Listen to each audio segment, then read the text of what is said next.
வணக்கம். சொல்வனம் வினாவனத்துல இன்னைக்கு திருக்குறள் ஸ்பெஷல். நம்ம திருக்குறள் அப்படிங்கிறது தமிழர் இன்றைய வாழ்வுல ஒன்றோடு ஒன்று வந்துருச்சுன்னு தான் நினைக்கிறேன். எந்த செய்யுளும் படிக்காதவர் கூட அட்லீஸ்ட் ஒரு 10 to 20 திருக்குறளாச்சும் தெரிஞ்சிருக்கணும். ஏன்னா மனப்பாட பகுதின்னு சொல்லிட்டு நம்ம சின்ன வயசுல சொல்லிக் கொடுத்ததுல ஒரு நல்ல விஷயம் என்னன்னா, நமக்கு எல்லாருக்கும் திருக்குறள் தெரியும். அது தவிர நம்மளுக்கு அடிக்கடி ஏதாச்சும் ஒரு விஷயத்துக்கு எடுத்துக்காட்டு கொடுக்கணும், திருக்குறள் அறிமுகம் சொல்றது ஒரு வழக்கமாவே வச்சிருக்கோம். ஸோ இதுக்கெல்லாம் அந்த செய்யுள் பகுதி ரொம்ப முக்கியமான காரணம். ஸோ இது அதுல பாத்தீங்கன்னா இந்த திருக்குறளை நம்ம நிறைய பேர் அதுக்கான விளக்க உரைகள் எழுதியிருக்காங்க. பரிமையாளர்கள் இருந்து, மூவால இருந்து, சாலமன் பப்பாயில இருந்து, இன்னைக்கு பாரா வாட்ஸ்அப்ல 3 லைன்ல எல்லாம் 3 வார்த்தைகள்லாம் கூட விளக்கம் எழுதிட்டு இருக்காரு. சோ இது எல்லாம் கொஞ்சம் மாத்தி அமைக்கணும்னு சொல்றாரு நம்மளோட எழுத்தாளர் நண்பர் என் சொக்கன். அவர் ஏற்கனவே நம்மளுக்கு அறிமுகமானவர். அவர் அறிமுகமானது எப்படி திருக்குறள் எல்லார் வீட்லயும் இருக்கோ, சொக்கன் புக்கு எல்லாரும் தமிழர் வீட்லயும் இருக்கும்னு நினைக்கிறேன். சுமார் 180 புஸ்தகங்களுக்கு மேல எழுதியிருக்காரு. அவர் எழுதாத சப்ஜெக்டே இல்லைன்னு சொல்லலாம். கவிதையில இருந்து, செய்யுள்ல இருந்து, நான் பிக்ஷன், பிக்ஷன் அப்படின்னு எல்லா இடத்துலயும் பூந்து கலக்கிறவர் தான் சொக்கன். அவர் திருக்குறள் ஏன் நம்ம மத்தவங்க உரைய படிக்கணும், நாமே படிக்கலாம், நம் கையே நமக்கு உதவி அப்படிங்கிற மாதிரி ஒரு 3 புக் ரிலீஸ் பண்ணிருக்காரு. 3 அறத்துப்பால், பொருட்பால், காமத்துப்பாலுக்கு ஒவ்வொன்றுக்கு ஒவ்வொரு புக்கு. அது தவிர நான் படிக்க வேணா, நீங்களே விளக்கம் சொல்லுங்கன்னா அதுக்கும் ஒரு உரைக்கு தனியா ஒரு 4வது புக்கும் ஒன்று ரிலீஸ் பண்ணிருக்காரு. ஸோ அதை பத்தி தான் இன்னைக்கு பேச போறோம். ஸோ தீபாவளி நல்வாழ்த்துக்களுடன் சொல்வனம் வினாவனத்துக்கு இன்னைக்கு வாங்க.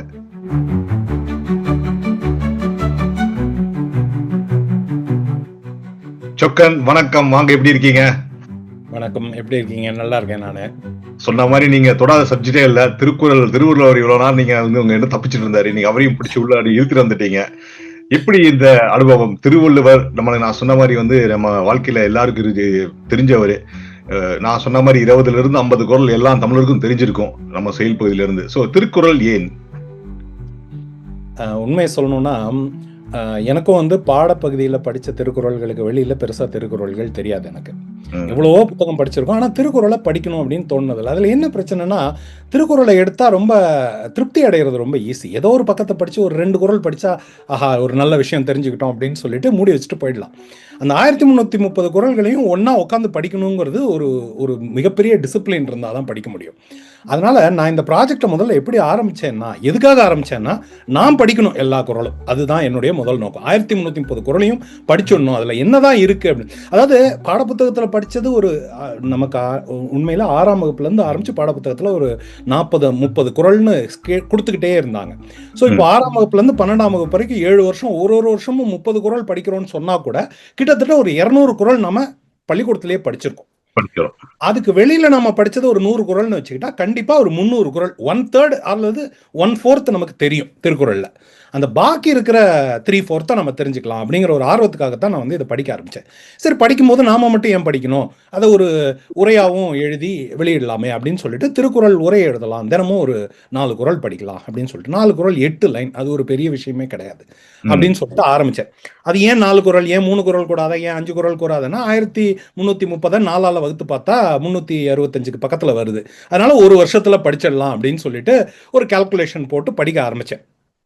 ஆனால் நான் தெரிஞ்சுக்கிட்ட ஒரு நல்லது ஒரு கெட்டது ரெண்டுமே. கெட்டது என்ன அப்படின்னா, என்னால் ஒரு வருஷத்தில் முடிக்க முடியல. என்ன காரணம்னா, நாம் நினச்ச அளவுக்கு சும்மா நாமளே படிச்சுட்டு போகிறதுனா ஓகே, 4 குறள் ஒரு நாளைக்கு கண்டிப்பாக படிச்சிடலாம், பிரச்சனை இல்லை.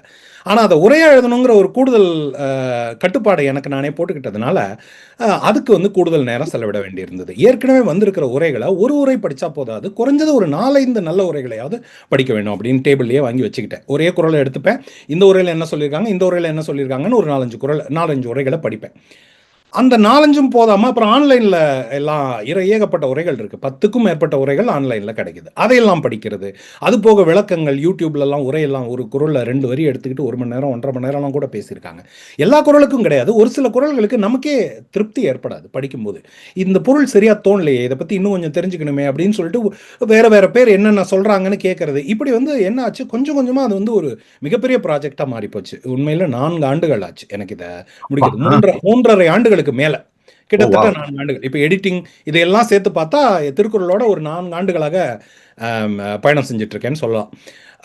இதில் நான் தெரிஞ்சுக்கிட்ட ஒரு விஷயம் என்ன அப்படின்னா, ஒரு மலைப்பு, உண்மையிலேயே ஒரு மிகப்பெரிய மலைப்பு. 1330ங்கிறது ரொம்ப பெரிய எண்ணும் கிடையாது. 2 வரியா எழுதும்போது ஒரு பெரிய எண்ணும் கிடையாது. ஆனா ரொம்ப ம். சின்ன எண்ணும் கிடையாது. நீங்க ஒரு வீக்கெண்ட்ல உட்கார்ந்து படிச்சிட முடியாது திருக்குறள. அந்த கரெக்ட். விதத்துல அது ஒரு சரியான அளவு. இந்த நாமே படிக்கலாம்ங்கிற கான்செப்ட்ட நான் எடுத்ததுக்கான காரணமே என்னன்னா, நாமே படிக்கலாம்னு ஆரம்பிச்சா திருக்குறள் ஒரு மிகச்சிறந்த ஸ்டார்ட்டிங் பாயிண்ட். ஒரு மிகச்சிறந்த தொடக்க புள்ளி. ஏன்னா அது ரொம்ப கடினமும் கிடையாது, ரொம்ப எளிமையும் கிடையாது. அதனால அத படிச்சு அதுல கிடைக்கிற அந்த ஒரு நம்பிக்கையை வச்சு நம்ம இன்னும் பல அரிய தமிழ் பழந்தமிழ் இலக்கியங்களை படிக்கலாம். நேத்தி கூட ஒரு நண்பர் எனக்கு செய்தி அனுப்பி கேட்டிருந்தாரு, இந்த புத்தகத்தை படிச்சா இதை வச்சு மற்ற பழந்தமிழ் இலக்கியங்களை நாமே படிக்கிறதுக்கான ஆர்வம் எங்களுக்கு வருமா அப்படின்னு கேட்டிருந்தாரு. அவர்கிட்ட சொன்னேன், இது நானே யோசிக்கலைங்க, ஆனா நீங்க சொல்றது ரொம்ப கரெக்ட். திருக்குறளை படிச்சு பழகிட்டீங்கன்னா உங்களுக்கு அந்த கான்ஃபிடன்ஸ், அந்த தன்னம்பிக்கை வருது இல்லையா, அது வந்து உங்களுக்கு அடுத்து என்ன படிக்கலாம், அடுத்து என்ன படிக்கலாங்கிற அந்த ஒரு ஊக்கத்தை கொடுக்கும். கண்டிப்பா அப்படி முயற்சி பண்ணி பாருங்க, உங்களுக்கு எப்படி வருதுன்னு எனக்கு சொல்லுங்க, நானும் இதை தெரிஞ்சுக்க ரொம்ப ஆர்வமா இருக்கேன்னு அவர்கிட்ட சொன்னேன். அந்த மாதிரி நானே படிக்கணும்னு ஆரம்பிச்சு அதை வந்து நாமே படிக்கலாம்னு எல்லாருக்கும் கொண்டு போகலாம் அப்படிங்கிற மாதிரியான ஒரு ப்ராஜெக்டா இது மாறி போச்சு. அருமை, சூப்பர். அருமையா விளக்கினீங்க. இது எனக்கு நிஜமாவே தெரியல. இது வந்து நீங்க 4 வருஷம் இந்த ப்ராஜெக்ட்டுக்காக உழைச்சிருக்கீங்கன்னு தெரியல. அருமையான விளக்கம். அதாவது எல்லாருமே படிக்கணும் அப்படிங்கிறது. நான் கேட்ட மாதிரி வந்து திருக்குறள் வந்து எல்லாரோட வாழ்க்கையில் இன்றியமையாத இருந்தாலும், நம்ம சொன்ன மாதிரி நீங்க சொன்ன மாதிரி அந்த நம்பர்ஸ் யோசிச்சு பார்த்தது இல்ல. குறிப்பா நம்ம ஒரு 12வது வகுப்பு முடிகிறதுக்குள்ளார ஒரு 200 குறள் நம்ம படிச்சிருப்போம். அதுல வந்து அட்லீஸ்ட் 100 மனப்பாட பகுதியில் வந்ததுனால மனப்பாடம் பண்ணி ஆகணும் அப்படிங்கிற நிலைமையில இருக்கும். அதுக்கப்புறம் நம்ம படிக்க நிறுத்திடுறோம் அப்படிங்கிறது சொல்றது வந்துட்டு. எனக்கு இன்னொரு விஷயம் என்னன்னா, நீங்க வந்து உங்களை பத்தி கொஞ்சம் எனக்கு முன்ன இருந்து தெரியும். ஒரு 20-25 வருஷத்துக்கு முன்னால நினைக்கிறேன். நீங்க தினம் ஒரு கவிதை அந்த குரூப்ல இருந்தா தெரியும். அந்த சமயத்துல செய்யுள் எல்லாம் கூட உங்களுக்கு கொஞ்சம் வந்து இலக்கண பரிச்சயம் இருக்கு. சோ அதனால உங்களுக்கே 4.5 வருஷம் ஆச்சுன்னா, இப்ப என்ன மாதிரி ஆட்களுக்கு நான் வந்து அந்த அளவுக்கு நீங்க சொன்ன மாதிரி நீங்களாச்சும் முடிஞ்ச பிறகு ஒரு 100 குறள் படிச்சிருக்கீங்க. ஸ்கூல் முடிஞ்ச குறள்லாம் தொட்டதே இல்லை அப்படின்னு நினைக்கிறேன். சோ அந்த மாதிரி ஆட்களுக்கு இது எப்படி ஒரு இலகுவாக இருக்குமா? இந்த இலக்கணம் வந்து கொஞ்சம் தடையாக இருக்குமா அப்படின்னு எனக்கு ஒரு தயக்கமா இருக்கு. அதை பத்தி கொஞ்சம் விளக்குங்க. பழந்தமிழ் இலக்கியம் படிக்கிறத பத்தி என்கிட்ட கேட்குற எல்லாருக்குமே வந்து நான் அறிவுரை சொல்றது என்னன்னா, பாரதியார்லேருந்து தொடங்குங்கன்னு சொல்லுவேன். பாரதியார் ரொம்ப பழைய கவிஞரும் கிடையாது, ரொம்ப புதிய கவிஞரும் கிடையாது. பாரதியாரை இப்படி எடுத்து படிச்சிட முடியாது நம்ம. ம். நமக்கு ரொம்ப பழக்கத்துல இருக்கிற பாரதியாருடைய ஓடி விளையாடு பாப்பா அந்த மாதிரியான வரிகளை வச்சு நம்ம பாரதியாரை குறைச்சு மதிப்பிட்டுடக்கூடாது. அவர் படிக்க கடினமான ஒரு கவிஞர் தான். இங்க கடினம்ங்கிறத ஒரு மதிப்போட நான் சொல்றேன், ஒரு விமர்சனமா நான் சொல்லல. ஏன்னா ம். நம்ம என்ன நினைச்சிடுறோம் அவ்வளவுதான். அதுக்கு இப்போ இளையராஜாவை பத்தி தெரிஞ்சவங்க ஒரு 50 பாட்டு, அவரோட 50 பாட்டு அதையே தான் திரும்ப திரும்ப கேட்டிருப்பாங்க. அவர் அதுக்கு மேல எத்தனை 100 பாட்டு போட்டிருக்காருன்னு அவங்களுக்கு தெரியாது. அந்த 50 நம்ம பாட்டை வச்சு மீட் பண்றப்போ அவரை வந்து நம்ம எடை போட்டுடுறோம். கரெக்ட். நம்ம மீட் பண்றப்ப ஞாபகம் இருக்கு. அப்ப வந்து நம்ம அந்த பைரேட்டட் வெர்ஷன் ஆஃப் இளையராஜா தான். இளையராஜா ரசிகர்கள் பத்தி கொதிப்படையாதீங்க. அப்பயே ஒரு 8 ஜிபி இருக்கும்னு நினைக்கிறேன். இளையராஜா So, பாடல்கள். அதனால ம். பாரதியாரெல்லாம் நான் தொடங்க சொல்லுவேன் எப்பவுமே. சரி, பாரதியார் படிச்சிட்டீங்க, அதுக்கப்புறம் எங்க போறது, அதுக்கப்புறம் எங்க அப்படி ஒரு ஒரு சின்ன பிளானே என்னால கொடுக்க முடியும். அதுல திருக்குறள் எங்க வருது அப்படின்னா ரொம்ப பின்னாடி தான் வரும். என்ன காரணம்னா, நாம சொற்களை இழந்துட்டோம். அதுதான் முக்கியமான பிரச்சனை. நீங்க இலக்கணத்தை குறிப்பிட்டீங்க.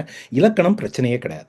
நீங்க இலக்கணமே தெரியலைன்னாலும் திருக்குறளை ரொம்ப இனிமையாக ரசிக்கலாம். அது பிரச்சனை இல்ல. ம். உங்களுக்கு இலக்கணம் தெரிய வேண்டியதில்ல, இலக்கியம் தெரிய வேண்டியதில்ல, ஓமை நயம் தெரிய வேண்டியதில்ல, எதுவுமே தெரிய வேண்டியதில்ல. நமக்கு என்ன தடைன்னா சொற்கள். நாம சொற்களை இழந்துட்டோம். திருவள்ளுவர் பயன்படுத்தின கிட்டத்தட்ட ஒரு 70% சொற்களை நாம இன்னைக்கு பயன்படுத்துறது இல்லை. ஓ! அதுதான் நமக்கு தடையாக இருக்க போகிறது. இந்த புத்தகத்துல ஒவ்வொரு குறளுக்கும் அறிஞ்சொர் பொருள் தனியா குடுத்திருக்கோம். அந்தந்த குறளுக்கு கீழயே குடுத்திருக்கோம். அதுல ம். நான் ஒரு சின்ன கவுண்ட் எடுத்து பார்த்தா, அறிஞ்சொர் பொருளே தேவைப்படாத குறள்னு ஒண்ணு கூட இல்ல. அதுதான் உண்மை. இன்றைய நிலவரத்துல. ம். புரியுதுங்களா? இது ஒரு 20 வருஷம் முன்னாடி ஒருத்தர் இந்த முயற்சிய பண்ணியிருந்தாருன்னா, கொஞ்சம் அறிஞ்சொர் பொருட்கள் கம்மியா தேவைப்பட்டிருக்கும். ஏன்னா, அப்ப சில பொருட்கள் சில சொற்கள் புழக்கத்துல இருந்திருக்கும். அந்த 20 ம். வருஷத்துல நம்ம இழந்துட்டோம். இன்னொரு 20 வருஷம் கழிச்சு இந்த மாரி ஒரு புத்தகம் எழுதப்பட்டா, மொத்த குறள்ல இருக்கிற அத்தனை சொற்களுக்கும் அறிஞ்சொர் பொருள் எழுத வேண்டிய ஒரு சூழ்நிலை வந்துருமோ என்னவோ எனக்கு தெரியல. அதனால சொற்கள் தான் நமக்கு தடை. அப்போ ம். அதை எப்படி சரி பண்றது? 2 விதமா சரி பண்ணலாம். 1, இந்த மாரியான ஒரு புத்தகத்தை உதவியாக வைத்துக்கொண்டு, இப்போ நான்லாம் ஆங்கிலம் படிக்க ஆரம்பிச்சபோது, ஆங்கிலம் படிக்க ஆரம்பிச்சதுனா பள்ளிக்கூடத்துல படிச்சதில்ல. பள்ளிக்கூடத்துல மனப்பாடம் பண்ணி மார்க் வாங்கியாச்சு. கல்லூரிக்கு போன அப்புறம் எல்லா பாடமுமே ஆங்கிலத்துல தான் கற்பிக்க போறாங்க அப்படின்னு தெரிஞ்சபோது, அப்ப ஆங்கிலம் படிக்கிறதுக்கு எது உதவியா இருந்தது? ஹிந்து நியூஸ் பேப்பர படிச்சுட்டு பக்கத்துல டிக்ஷனரிய வச்சுக்குவோம். ம். பேப்பர் படிப்போம். அப்பப்போ புரியாத சொற்கள்லாம் அண்டர்லைன் பண்ணிட்டு, டிக்ஷனரியில பார்த்து பார்த்து புரிஞ்சுகிட்டு, அந்த மாரி தான் கொஞ்சம் கொஞ்சமா கத்துக்க ஆரம்பிச்சோம். கிட்டத்தட்ட அந்த மாரியான ஒரு பயிற்சி நூலா நம்ம திருக்குறள பயன்படுத்தலாம். ஏன்னா, ஒரு ஒரு குறளும் சின்னது. அந்த அந்த பவுண்டட் கான்டெக்ஸ்ட் இருக்கு இல்லையா? 7ஏ 7 சொற்கள் தான். அதுல மிஞ்சி போனா நமக்கு 1, 2 சொற்கள் தெரிஞ்சிருக்கும். அல்லது 3, 4 சொற்கள், கொஞ்சம் இலக்கிய பரிச்சயம் உள்ளவங்களுக்கு 3, 4 சொற்கள் தெரிஞ்சிருக்கும். பாக்கி இருக்கிற சொற்களுக்கு பொருளை தெரிஞ்சுக்கிட்டு அதுக்கப்புறம் அடுத்த குறள், அதுக்கப்புறம் அடுத்த குறள்னு போகும்போது இந்த திருக்குறள் புத்தகத்தை படிச்சு முடிக்கும் போதே உங்களுடைய சொல் வளம் குறைஞ்சது ஒரு 10% கூடிடும். ஏன்னா சில சொற்கள் திரும்ப திரும்ப வந்துகிட்டே இருக்கும். ஆனா நான் இந்த புத்தகத்துல என்ன பண்ணியிருக்கேன், அதே சொல் திரும்ப வந்தாலும் அதுக்கு பொருள் கொடுத்துருக்கேன். ஏற்கனவே 40வது குறள்ல ஒரு சொல்லுக்கு பொருள் கொடுத்துட்டேங்கிறதுக்காக 350வது குறள்ல அந்த சொல்லுக்கு நான் பொருள் கொடுக்காம விடல. அங்கேயும் பொருளுக்கு சொல்லுக்கு பொருள் கொடுத்துருக்கேன். அப்போ என்ன ஆகும், சில சொற்களை நம்ம திரும்ப திரும்ப கேட்டுக்கிட்டே இருக்கும்.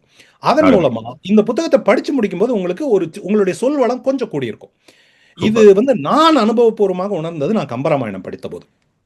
கம்பராமாயணம் படித்த போது இது 133 அதிகாரம், 1330 குறள். கம்பராமாயணம் 10,000 பாடல்கள், ஒன்னு 4 வரி, இங்க 2 வரி, 1.25 வரி, இன்னும் கரெக்டா சொல்லணும்னா. அவ்வளவு பெரிய ஒரு பாடி ஆஃப் ஒர்க்கை படிச்ச போது எங்களுக்கே தெரியாம, எங்களுக்கு என்ன, நாங்க ஒரு வகுப்புல படிச்சோம். எங்க வகுப்புல இருந்த எல்லாரும் ஒரு 5000 புதிய சொற்களை கத்துக்கிட்டோம். அந்த சொற்களை நாங்க தினசரி வாழ்க்கையில என் மனைவிகிட்டயோ மகள்கிட்டயோ பேசல. அந்த சொற்கள் அதுக்கு அதை பேசுறதுக்கான வாய்ப்பு இல்லை. ஆனா அடுத்து ஒரு புத்தகம் படிக்கும் போது அந்த சொல் இதுல வந்தா என்னால வந்து ஒரு அகராதியோட உதவி தேவைப்படாம அந்த சொல்ல புரிஞ்சுக்கிட்டு அந்த பாடலுடைய பொருளை என்னால தெளிவா புரிஞ்சுக்க முடிஞ்சது. அந்த மாதிரியான ஒரு தொடக்கத்தை இது கொடுக்கும்னு நான் நினைக்கிறேன். இந்த புத்தகத்தை படிப்பதற்கு யாருக்கும் எந்த தடையும் தேவையில்லை. தமிழ் படிக்க தெரிஞ்ச யார் வேணாலும் இந்த புத்தகத்தை படிக்கலாம். முதல் 50 பக்கத்துல இருந்து 100 பக்கம் வரைக்கும் உங்களுக்கு திருக்குறள் புரியாது. இதை நான் வெளிப்படையாவே நான் என்னுடைய அறிமுக வீடியோல கூட போட்டிருந்தேன். முதல்ல 50ல இருந்து 100 குறள்களுக்கு உங்களுக்கு ரொம்ப இதுவா தான் இருக்கும். இப்போ ஒரு புதிய மொழி கத்துக்கிறீங்க, ஜப்பானிய மொழி கத்துக்கிறீங்க, சீன மொழி கத்துக்கிறீங்க, அந்த லேர்னிங் கர்வ்ல வந்து அந்த ஆரம்பத்தில் இருக்கிற அந்த தடை இருக்கு இல்லையா, அந்த தடை இங்கேயும் இருக்கும் ஒரு 50-100 குறள் வரைக்கும். அதுக்கப்புறம் தான் உங்களுக்கு வந்து ஓகே கொஞ்சம் புரியுது. அடுத்த ஒரு 200-300 குறள் நீங்க இன்னும் கொஞ்சம் தன்னம்பிக்கையோட போவீங்க. அதுக்கப்புறம் நீங்களே படிக்க முடியும் அப்படிங்கிறது என்னுடைய ரொம்ப உறுதியான நம்பிக்கை. அருமை, அருமை. ரொம்ப நம்பிக்கையோட பேசுறீங்க. அதுல அது தவிர வந்து வொக்காபுலரி வளர்க்கறதுக்கு வந்து நீங்க சொல்ற மாதிரி நீங்க சொல்றது கொஞ்சம் ஷாக்கிங்கா இருக்கு. ஆனா அது உண்மை இல்ல அப்படின்னு சொல்ல முடியல. அதாவது கடந்த 10 வருஷத்துல வந்து எத்தனையோ சொற்களை இழந்துட்டோம். இன்னொரு 10 வருஷத்துல வந்து இன்னைக்கு இருக்கிற சொற்கள் கூட இழந்துருவோம்னு தான் நினைக்கிறேன். நீங்க இப்ப ஜென்சி பேசுற மொழியில பாத்தீங்கன்னா பாதி அவங்க பேசுறது புரியறது இல்லை. தமிழாகட்டும் ஆங்கிலமாகட்டும் அவங்களோட மொழி, அவங்களோட சொற்கள் வந்து வேறு மாதிரியான இருக்கு. அது திருக்குறள் மாதிரியான ஒரு விஷயத்தை வந்து நம்ம போற்ற வேண்டியது எவ்வளவு முக்கியம் அப்படின்றது நல்லா விளக்கி இருக்கீங்க. சூப்பர். அடுத்தது வந்து ஒரு விமர்சனமா இதை வந்து வைக்கலாம் அப்படின்னு நினைக்கிறேன். நீங்க என்ன சொல்லியிருக்கீங்கன்னா, நாமளே படிச்சு நம்மளே பொருள் உணர்ந்துக்கலாம் அப்படின்னு சொல்றாங்க. ஸோ இப்போ இந்த உரைகள் எல்லாம் பாத்தீங்கன்னா நிறைய விமர்சனங்கள் இருக்கு. இப்போ பரிமேலழகர்ல இருந்து நம்ம ஆரம்பிச்சோம்னா மூவா எடுத்துக்கோங்க, கலைஞர் மு கருணாநிதி எடுத்துக்கோங்க, சுஜாதா எழுதின இதாகட்டும், சாலமன் பாப்பா எழுதியிருக்கிறதாகட்டும், எல்லாத்துலயுமே ஒவ்வொரு மாதிரி விமர்சனம் இருக்கு. இப்போ வந்து ஃபார் எக்ஸாம்பிள் வந்து பரிமேலழகர் அவரோட சைவ பார்வையில ஒன்று எழுதியிருக்காரு. இப்போ அதே வந்து மு கருணாநிதி கலைஞர் அவர் எழுதியிருக்கிறது பாத்தீங்கன்னா அவர் வந்து இந்த மதச்சாயத்தெல்லாம் எடுத்துட்டு அவரோட இதுல கொடுத்திருக்காங்க அப்படின்னு சொல்லலாம். ஆனா நீங்க திருக்குறள்ல வந்து இந்த உரைகள்லாம் படிக்கிறப்போ அவங்க மூலியமா எனக்கு இன்னொரு பரிணாமம் கிடைக்குது இல்லையா, எனக்கு ஒரு இன்னொரு டிஃபரெண்ட் பெர்ஸ்பெக்டிவ் கிடைக்குது. பட் நீங்களே படிக்கிறப்போ அந்த பெர்ஸ்பெக்டிவ் இழந்துருவோமோ அப்படின்னு ஒரு பயம் இருக்கு இல்லையா, அதை பத்தி நீங்க அதை எப்படி அந்த விமர்சனத்தை எப்படி நீங்க எடுத்துக்கிறீங்க? கண்டிப்பா. ரொம்ப ரொம்ப நல்ல கேள்வி. இப்போ நான் வந்து முதல்ல உரைகளுக்கு எதிரானவன் இல்லை. அதை வந்து தெளிவா சொல்லிடுறேன். நானே வந்து குறுந்தொகைக்கு உரை எழுதியிருக்கேன், முத்தொள்ளாயிரத்துக்கு உரை எழுதியிருக்கேன். உரைகளுக்கு நான் எதிரானவன் இல்லை. உரைகள் வேண்டாம், உரைகள் தேவையில்லை அப்படிங்கிறது என்னுடைய கருத்து இல்லை. உரை எழுதியவர்களுக்கு நாம் மிக மிக நன்றியோடு இருக்க வேண்டும்னு நினைக்கிறவன் நான் ஏற்கனவே முன்னாடி இந்த புத்தகத்தை எப்படி எழுதினேன்னு சொல்லிட்டு அவ்வளவு உரைகளை நான் ரெஃபர் பண்ணியிருக்கேன். நம்மளுடைய ஒரு மிகச்சிறந்த ஒரு இது என்னன்னா, திருக்குறளுக்கு மட்டும் இவ்வளவு உரைகள் கிடைக்கின்றன. தமிழ்ல எந்த நூலை வேணா நீங்க எடுத்து பாருங்க. நீங்க அதிகபட்சம் 5-6 பேர் உரை எழுதியிருப்பாங்க. அதுக்கு மேல கிடையாது. அதுவும் பதிப்பக தேவைகளுக்காக எழுதப்பட்ட உரைகள். இப்போ எடுத்துக்காட்டா திருவாசகத்தை சொல்றேன் நான். திருவாசகம் படிக்க வேண்டும்ங்கிற அந்த எண்ணம் சைவர்கள் மத்தியில நிறைய இருப்பதனாலும் அதற்கு பொருள் தெரிந்து படித்தால் நன்றாக இருக்கும்னு எல்லாரும் நினைக்கிறதுனாலையும் ஒரு பதிப்பகமும் திருவாசகத்துக்கு ஒரு உரையை கொண்டு வர வேண்டிய இப்ப நான் கூட ஒரு உரையை எழுதியிருக்கேன். முழு திருவாசகத்துக்கு எழுதல, தேர்ந்தெடுக்கப்பட்ட பாடல்களுக்கு உரை எழுதியிருக்கேன். அதனால ஒரு பதிப்பகமும் ஒரு உரையை கொண்டு வர வேண்டிய தேவை இருந்து அதற்காக அவர்கள் உரை எழுதினார்கள். இப்படிதான் ஒன்றுக்கு மேற்பட்ட உரைகள் தமிழ்ல எழுதப்பட்டிருக்கே தவிர ஒன்றுக்கு மேற்பட்ட உரைகள் எழுதப்பட்ட நூல்கள் மிக மிக குறைவு. சொல்லப்போனா உரையே எழுதப்படாத அரிய நூல்கள் கூட தமிழ்ல இருக்கு. ஒன்னு சொன்னா உங்களுக்கு ரொம்ப வியப்பா இருக்கும். சமீபத்தில் நான் மனோன்மணியம் படித்தேன். மனோன்மணியம் நம்ம எவ்வளவு கேள்விப்பட்டது, நீரான் கடல் கொடுத்த பாடலை பாடாத அரசு விழாக்களே கிடையாது. அவ்வளவு சிறந்த நூல். படித்து முடிச்ச போது அப்படி வியந்து போனேன், அவ்வளவு ரசிச்சேன் அந்த புத்தகத்தை நானு. ஆனா தமிழ்ல மனோன்மணியத்துக்கு ஒரு உரை கூட கிடையாது. நம்புவீங்களா? அத்தனை மனோன்மணியம் புத்தகம் இருக்கு தமிழ்ல. அத்தனையும் மனோன்மணியம் புத்தகத்தை அப்படியே அச்சிட்டு இருக்கிறார்கள். ஏன்பா அதுக்கு உரையே தேவையில்லையா அப்படின்னா கிடையாது. அது சற்று கடினமான நூல் தான், உரை தேவைப்படுகிற ஒரு நூல் தான். மனோன்மணியத்துக்கு ஒரு உரை வாங்கிடணும்னு நான் படாத பாடு கிடையாது. அச்சு நூல்களை தேடினேன், இணையத்துல தேடினேன், எங்கெங்கேயோ தேடி பார்த்தேன். மனோன்மணியத்துக்கு உரை எழுதப்படவில்லை. அது ஒரு நாடக நூல் என்பதாலோ என்னவோ மக்கள் தாங்களாகவே புரிந்து கொள்வார்கள்னு சொல்லி அறிஞர்கள் விட்டுட்டாங்க போல இருக்கு. ஒருவேளை என் கண்ணில் படாம ஒரு உரை இருந்திருந்தால், இந்த பேட்டியின் மூலம் அது வெளிவந்தால் நான் மிகவும் மகிழ்வேன். கடைசியில அந்த உரையை நானே படிக்க வேண்டிய கட்டாயம் ஏற்பட்டு விட்டது. வேற வழி இல்லை, பக்கத்துல அகராதியை வச்சுக்கிட்டு வேற வழி இல்லாம கடினமான சொற்களுக்கெல்லாம் பொருள் பார்த்து பார்த்து நானே படிக்க வேண்டிய ஒரு தேவை ஏற்பட்டது. இது எதுக்காக சொல்றேன்னா, உரை எழுதுறது திருக்குறளுக்கான உரைகள் மற்ற எல்லா தமிழ் நூல்களுக்கான உரைகளையும் விட ஸ்பெஷல். அது ஒண்ணு. ஒரே புத்தகத்தை எடுத்துக்கொண்டு பல பேர் பல காலகட்டத்திலே பலவிதமான உரைகளை எழுதியிருக்கிறார்கள். பலவிதமான சிந்தனை சார்பு கொண்டவர்கள், அரசியல் சார்பு கொண்டவர்கள், வெவ்வேறு எண்ணங்களை கொண்டவர்கள் தமிழிலேயே இத்தனை உரைகள் எழுதியிருக்கிறார்கள் என்றால், நான் இப்போ இதுக்கு ஒரு பிரெஞ்சில் ஒருத்தர் உரை எழுதுறாரு, சீனால ஒருத்தர் உரை எழுதுறாரு, அவர் என்ன மாதிரி கலர்லாம் சேர்த்திருப்பாருன்னு நான் சிந்திச்சு பார்க்கறது உண்டு. அதையெல்லாம் நம்ம படிக்கிறதுக்கான வாய்ப்புகள் கிடைக்க போறது இல்லை. ஆனா தமிழுக்குள்ளேயே இத்தனை கலர்ஸ் இருக்கு. ஒரு குறளுக்கே வேற வேற உரையாசிரியர்கள் வேற வேற விதமான பொருள், ஒரு குறள்ல இருக்கிற ஒரு சொல்லுக்கே வேற வேற உரையாசிரியர்கள் வேற வேற விதமான பொருள்கள் கொண்டது உண்டு. ஆக உங்களுடைய கருத்தை நான் முழுக்க ஏத்துக்கிறேன். அவ்வளவு கலர்ஸ் இருக்கு. ஆனா நாம என்ன பண்ணணும், இதை ரெண்டா பிரிச்சு பார்க்கணும். இன்ஃபேக்ட் நான் மூணா பிரிச்சு பார்ப்பேன். ஒன்னு மூல நூல், திருவள்ளுவர் என்ன எழுதியிருக்கார், அதை நேரடியாக படித்து புரிந்து கொள்ளக்கூடிய திறமை நமக்கு இருந்தால் அதை நேரடியாக படித்து தெரிந்து கொள்வதுதான் முதல் ஸ்டார்டிங் பாயிண்டாக இருக்கணும் அப்படின்னு நான் நினைக்கிறேன். ரெண்டாவது, அதற்கு எழுதப்பட்ட நேரடி உரை நூல்கள், எந்த விதமான சார்பும் இல்லாமல் இவர் இதான்பா திருவள்ளுவர் சொல்றார், அதுக்கு இதுதான் பொருள் அப்படின்னு அப்படியே எழுதப்பட்ட உரை நூல்கள் இருக்கு. மூணாவது, விளக்க உரை நூல்கள். விளக்க உரை நூல்கள்ங்கிறது ஒரு குறளை எடுத்துக்கிட்டு 10 பக்கம் 15 பக்கத்துக்கெல்லாம் விளக்கம் கொடுத்திருக்கிறார்கள். சில மிக புகழ்பெற்ற குறள்களுக்கெல்லாம் முழு நூல்களே எழுதப்பட்டிருக்கின்றன. அந்த குறள்ல வள்ளுவர் என்ன சொல்ல வருகிறார் அப்படிங்கிறத பத்தி முழு நூல்களே எழுதப்பட்டிருக்கின்றன. அந்த அளவுக்கு அந்த மாதிரியான விளக்க நூல் இப்படி 3 அடுக்குகளாக இருக்கின்றன. இதுல நாம பெரும்பாலும் அந்த 2வது அடுக்குல தொடங்குறோம். அந்த உரைகளோட இருக்கிற 2வது அடுக்குல தொடங்குறோம். அது சரியான தொடக்கம் தான். ஆனா நான் என்ன சொல்றேன்னா, ஒரு கட்டத்துல நம்ம என்ன பண்ண ஆரம்பிச்சிடறோம்னா, அந்த உரையை மட்டும் படிக்க ஆரம்பிச்சிடறோம். அதுதான் எவ்வளவு பெரிய அறிஞராக வேண்டுமானாலும் இருக்கட்டும், மிகச்சிறந்த அறிஞர்கள் எல்லாம் உரை எழுதியிருக்கிறார்கள். ஆனால் ஒரு புத்தகத்துக்கு ஆசிரியர் ஒருவர், உரையாசிரியர் ஒருவர்னு இருக்கும்போது நாம ஆசிரியருக்கு அதிக நேர்மையோடு இருக்க வேண்டும். இப்ப சமீபத்தில் கூட கன்னடத்தில் ஒரு புத்தகம் மொழிபெயர்க்கப்பட்டு ரொம்ப உலக புகழ் பெற்ற போது எழுத்தாளரா மொழிபெயர்ப்பாளராங்கிற ஒரு சர்ச்சை அங்க எழுந்தது. மொழிபெயர்ப்பாளருக்கு எழுத்தாளருக்கு இணையான மதிப்பு கொடுக்கப்பட வேண்டும் அப்படின்னு சிலரும், இல்ல எழுத்தாளர் அவர்தான் அதனுடைய ஒரு உண்மையான உரிமையாளர், மற்றவருக்கு அவருக்கு ஓரளவு மதிப்பு கொடுக்கலாம், ஆனா அவருக்கு இணைய அவரை சொல்ல முடியாதுன்னு சர்ச்சைகள் எழுந்திருக்கு. கிட்டத்தட்ட அதே மாதிரியான ஒரு பார்வையை தான் நான் இங்க வைக்கிறேன். பெரிய அறிஞர்கள் உரை எழுதியிருக்காங்க, நாம் கண்டிப்பாக அதை படிக்க வேண்டும்.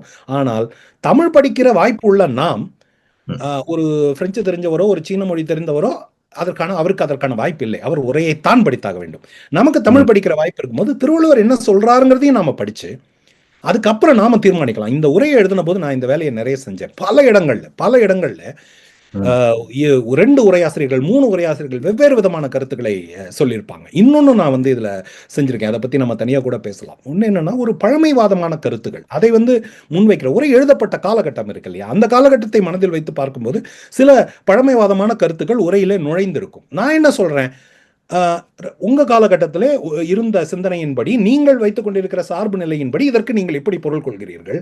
நான் என்ன பண்றேன், திருவள்ளுவர் என்ன எழுதியிருக்காருங்கிறதையே படிச்சு பார்த்தேன், நான் அதை இப்படி பொருள் கொள்கிறேன் அப்படின்னு அந்த உரிமையையும் பல உரையாசிரியர்கள் எடுத்துக்கொண்டிருக்கிறார்கள், நானும் எடுத்துக்கொண்டிருக்கிறேன். என்னன்னா, எனக்கு நான் காலத்தால் பிற்பட்டவன்கிறதுனால இவ்வளவு பேர் எழுதிய உரையும் படித்து அதன் பிறகு நான் ஒரு ஸ்டாண்ட் எடுக்க முடிஞ்சது. எனக்கு பிறகு உரை எழுத போறவங்களுக்கு இன்னும் என்னுடைய உரையும் சேர்த்து படித்து ஒரு ஸ்டாண்ட் எடுக்கிற ஒரு நிலை வருது. ஆக நாம் இந்த உரைகளை பூரா வழிநூல்களாக பார்க்க வேண்டும். தமிழ்ல முதல் நூல் வழிநூல்னு உண்டு. வழிநூல்களாகத்தான் பார்க்க வேண்டும் இவற்றை. வழிநூல்கள் நல்லவை, மதிக்கப்பட வேண்டியவை, படிக்கப்பட வேண்டியவை. ஆனால் முதல் நூலுக்கான மதிப்பை நாம் எப்போதும் கொடுக்க வேண்டும். ஸோ நான் என்ன சொல்றேன், இந்த புத்தகத்து மூலமாக முதல் நூலை படிப்பதற்கான ஒரு வாய்ப்பு உங்களுக்கு இருக்கிறது, அதை பயன்படுத்திக் கொள்ளுங்கள்னு சொல்றேன். அவ்வளவுதான். மற்றபடி நான் அடிச்சு சொல்றேன், இதை படித்த யாரும் இந்த புத்தகத்தோடு நிறுத்திவிட போவதில்லை. அவர்கள் தேடி படிப்பார்கள். சொல்ல போனா இன்றைய சூழ்நிலையிலே புத்தகம் படிக்கிற பழக்கம் எப்படி மாறி இருக்குங்கிறத நான் பார்த்துட்டு தான் இருக்கேன். புத்தகம் இன்றைக்கு இந்த புத்தகத்தை வாங்கி படிக்கிற ஒருத்தர் வாங்கி என்னோட ஒரு பக்கத்தை படிச்சுட்டு ஓகே சொக்கன் இதை சொல்லிட்டாரு, இதுதான் சரி, இதுக்கு மேல இதுல ஒண்ணுமே கிடையாது அப்படின்னு மூடி வச்சுட்டு போறதே கிடையாது. அவர் சைட்ல ஒரு டேப்லெட்டையோ ஒரு கம்ப்யூட்டரையோ ஒரு போனையோ திறந்து வச்சுக்கிட்டு இதுக்கு இவர் என்ன விளக்கம் சொல்லியிருக்காரு, அவர் என்ன விளக்கம் சொல்லியிருக்காரு அப்படின்லாம் பார்த்து ஒப்பிட்டு படிக்கிற ஒரு சூழ்நிலை தான் வரப்போகிறது. அதை கண்டிப்பா. அதை அதை நாம் தொடர்ந்து செய்ய வேண்டும். அதே சமயத்துல முதல் நூலுக்கு உண்டான மரியாதை நம்ம என்ன பண்றோம், கொஞ்சம் கொஞ்சமா நம்ம ஏன் இவ்வளவு சொற்களை இழந்தோம்? ம். திருக்குறள்ல இருக்கிற இவ்வளவு சொற்களை நாம் ஏன் இழந்தோம்? திருவள்ளுவரை படிக்காம உரைகளையே படித்துக் கொண்டிருந்ததால் வந்த விளைவுதான் இது. இது ம். விமர்சனம் இல்லை. ம். மூலத்தை படிக்கிற வாய்ப்பு நமக்கு இருக்கும்போது ஏன் உரைகளை மட்டும் படிக்கிறோம்? அதுதான் அந்த உரைகளை மட்டும்ங்கிறத நான் அண்டர்லைன் பண்ணி சொல்ல விரும்புறேன். அப்படி ரெண்டையும் சேர்த்து படிக்கும்போது அதற்கான சொற்களை அதற்கான இடங்கள்ல நீங்க பயன்படுத்துக்கான வாய்ப்புகள் அமையும். அதுதான் என்னுடைய குணம். அருமை, அருமை. நம்ம எல்லாருமே வந்து கணினி துறையில இருக்கோம். கணினி துறையில வந்துட்டு அதுவும் தரவுதளத்துல வந்து டேட்டாபேஸ் டெக்னாலஜில வந்து சோர்ஸ் ஆஃப் ட்ரூத் அப்படிம்பாங்க. ஆமா. எவ்வளவுதான் டேட்டா இருந்தாலும், எவ்வளவு ரிப்போர்ட்ஸ் எல்லாம் கிரியேட் பண்ணாலும் கடைசியில சோர்ஸ் ஆஃப் ட்ரூத்துக்கு போக அப்படின்னாங்க. அதுல திருவள்ளுவர் இருக்க நம்ம ஏன் மத்தவங்கள நாடணும்? அவங்கள படிங்க, அவங்களோட அந்த ரிப்போர்ட்ஸையும் படிச்சுக்கோங்க. பட் சோர்ஸ் ஆஃப் ட்ரூத் அப்படிங்கிற அந்த தரவுதளத்துக்கு போகணும் அப்படின்ற சொல்லியிருக்கீங்க. அருமையா விளக்குனீங்க. நீங்க பேசுறப்ப எனக்கு வந்து ஒரு ஆராய்ச்சி மாணவர் கூட பேசுற மாதிரி இருக்குது. நிஜமாவே இந்த அது படிக்கிறவங்களுக்கும் அது வரணும் அப்படின்றது தான் என்னோட எண்ணம். அடுத்த இன்னொரு விமர்சனம், இது வந்து நீங்க எப்படி சொல்றீங்களா, ஒவ்வொரு உரையாசிரியரும் with all due credits to them, இது எதுவும் ஒரு அவங்க மேல ஒரு குறையா சொல்லல, அவங்களுடைய கற்றலுக்கு ஏற்ற மாதிரி அவங்களோட கண்ணோட்டத்துல அதற்கான இது கொடுத்திருக்காங்க. அதே மாதிரி திருவள்ளுவரும் பாத்தீங்கன்னா இன்னைக்கு ஹிஸ்டாரிக்கலா திருவள்ளுவரை பத்தி எந்த செய்தியுமே இல்ல. இப்போ வாசகி வள்ளுவன் வாசகி அப்படிங்கிறதெல்லாம் கூட கத்துக்கடை அப்படின்ற வரைக்கும் சொல்லிட்டு இருக்காங்க. திருவள்ளுவரை பத்தி ஹிஸ்டாரிக்கலா எந்த ஃபேக்டும் இல்ல. அவர் மயிலையில் பிறந்தாரா, மயிலாப்பூர்ல பிறந்தாரா, அப்படின்னு திருமயிலை அப்படிங்கிறது வேற ஊரா அப்படிங்கறதெல்லாம் தெரியல. அவர் எந்த சங்ககால புலவருக்கு சமகாலத்தவர் அப்படின்றது கூட இன்னும் கூட ஹிஸ்டோரியன்ஸ் எல்லாம் வந்து பேக் அண்ட் ஃபோர்த் போயிட்டு இருக்காங்க. சோ இதெல்லாம் அப்படி இருக்க வந்து திருவள்ளுவரோட இமேஜே மாறிட்டு இருக்கு. சோ உங்களோட அட்டை படம் தான் இது இன்னைக்கு என்னோட கேள்வி, அடுத்த கேள்வி. நான் எங்க போறேன் உங்களுக்கு தெரிஞ்சிருக்கும். சோ நம்ம பாக்குறப்போ வந்து திருவள்ளுவர் வந்து நம்ம படிச்ச புஸ்தகங்களை வந்துட்டு நல்லா சைவ சமய தியோரியை வந்து நெற்றில் திருநீர் அணிந்து கொண்டு ஒரு பூணூல் தடுத்து கொண்டே இருந்தவர். இன்னைக்கு வந்து அவர் வந்து வெள்ளுடை நாயகனா மாத்திட்டாங்க. அப்புறம் காவி எடுத்தாங்க, அது நல்ல விஷயம் தான் நினைக்கிறேன். வெள்ளுடைய நாயகனா மாற்றினாங்க. அதுக்கப்புறம் இன்னும் சில வந்து கொஞ்சம் இப்ப ஜென்சிஸ் எல்லாம் பாடுறது பாத்தீங்கன்னா திருவள்ளுவர் வந்துட்டு ஏதோ ஒரு தலையில அந்த அவரு அந்த நம்ம திருவள்ளுவர் அப்படின்னு நம்ம நினைச்சாலே அவர் அந்த தலைக்கு உச்சி தலையில போடுற கொண்டையை தான் பார்ப்போம். அது இல்லாம கொஞ்சம் ஏதோ நம்ம அந்த ராக் ஸ்டார் மாதிரி எல்லாம் கூட மாடர்னா போட்டுட்டு எனக்கு கையில ஒரு கிட்டாருக்கு பதிலா இது வரைக்கும் அந்த இது கொடுத்து வச்சிருக்காங்க, ஓலைச்சுவடியை கொடுத்து வச்சிருக்காங்க அப்படின்னு சொல்லலாம்.